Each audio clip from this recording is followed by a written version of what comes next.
মক্কা মুকাররমাতে নিরাপদ শহরের শপথ আল্লাহ রাব্বুল আলামিন চারটা শপথ কাটার পর আল্লাহ রাব্বুল আলামিন তার গুরুত্বপূর্ণ কথা জীবনের জন্য এরকম ভাবে তুলে ধরেছেন কোরআনের ভাষায়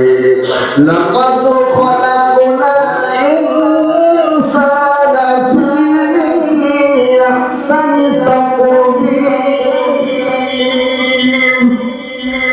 আল্লাহ রাব্বুল আলামিন বলেন যে আমি মানুষকে সৃষ্টি করেছি সুন্দর আকার আকৃতি দিয়ে শুধু তাই নয় জ্ঞান এবং বুদ্ধি দিয়ে যার উদাহরণ স্বরূপ হচ্ছে নবী রাসূলুল্লাহ আবার এরপরে আল্লাহ রাব্বুল আলামিন বলেন সুম্মা রাদাদনাহু আসফালা সাফিলিন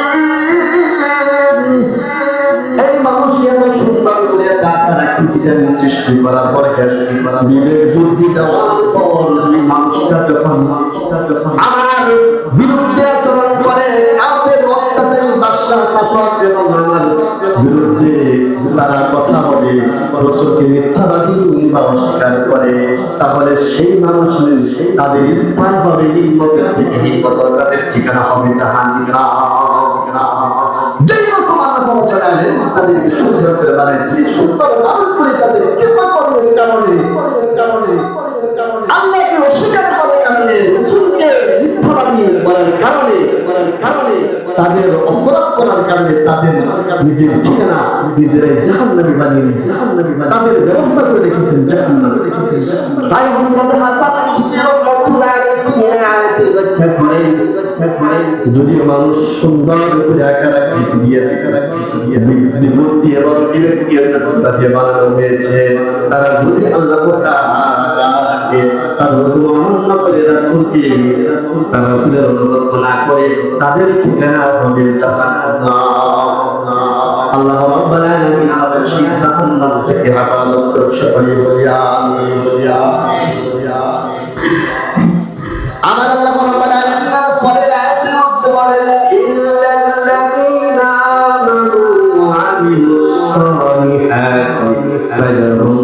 আজরুন গায়রু মামনুন যে মানুষগুলি এত সুন্দর করে আকার আকৃতি দিয়ে বুদ্ধি জ্ঞান সম্পন্ন জ্ঞান রাব্বুল আলামিন বানিয়েছেন এই মানুষগুলি যদি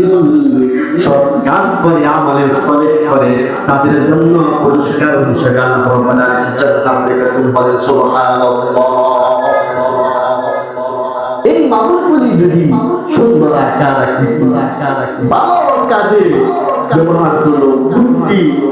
তার জ্ঞান তার যোগ্যতা ভালো কাজে ব্যবহার করলো আমলনামা ভালো করলে ভালো করার কারণে উত্তম মানুষটা উত্তম মানুষে উত্তম কাজ করার জন্য আল্লাহ রাব্বুল আলামিন তার জন্য জান্নাতের ফয়সালা করে দিয়েছেন আরেকটা বলি সুবহানাল্লাহ আমরা সবাই জান্নাতে তারপর আল্লাহ রাব্বুল আলামিন আমাদের প্রশ্ন শুনে দিয়েছেন তিনি বলতেছেন فما يكذبك بعد بالدين أليس الله بأحكم الحاكمين ভালো কাজের পুরস্কার দেওয়া আর খারাপ কাজের শাস্তি দেওয়া এটা হচ্ছে একটা ইনসাফপূর্ণ কথা তোমাদেরকে এত আকার আকৃতি সুন্দর করে বুদ্ধি দিয়েছেন যোগ্যতা দিয়েছেন সবকিছু দেওয়ার পরেও তোমাদেরকে কিসের উত্তর যে কাল কিয়ামতের দিন হাসরের ময়দানে যে বিচার কার্যকর করতে করা হবে এই দিনটাকে কে তোমাকে অস্বীকার করতে বলেছে আল্লাহ কি বিচারকদের মধ্যে শ্রেষ্ঠ বিচারক এটা কি তোমাদের মধ্যে আসে না দুনিয়ার মধ্যে যত বিচার কার্যকর হয়েছে ওই বিচার যদি ইনসাফের সাথে না হয় ওই বিচার কি আমার হৃদয়ে কাল কিয়ামতের ময়দানে আল্লাহ তার সামনে ওইটা আবার নতুন করে বিচার কার্যকর করে অনেক মানুষ আছে ন্যায় বিচার পায় না দিনের আদালতে অনেক মানুষ আছে ন্যায় বিচার না পাওয়ার কারণে ন্যায় বিচার পাইল না আল্লাহ তাআলার কাছে বিচারটা দিয়ে রাখে কি আল্লাহ আমি ন্যায় বিচার পেলেন না, বিচারটা আপনার কাছে দিয়ে রাখলাম, আপনি আল্লাহ বিচার করবেন। সেই দিন আহকামুল হাকিমিন শ্রেষ্ঠ বিচারকের উত্তম বিচারক হচ্ছে আল্লাহ রাব্বুল আলামিন। যদি কোনো মানুষের উপর জুলুম করে, অত্যাচার করে, সেই জুলুমের অত্যাচারের বিচার আল্লাহ রাব্বুল আলামিন করে যদি জান্নাতের ফয়সালা জান্নাতে দিবেন, জাহান্নামের ফয়সালা বলে তাকে জাহান্নামে নিক্ষেপ করবেন। তো সেজন্য আমাদের উচিত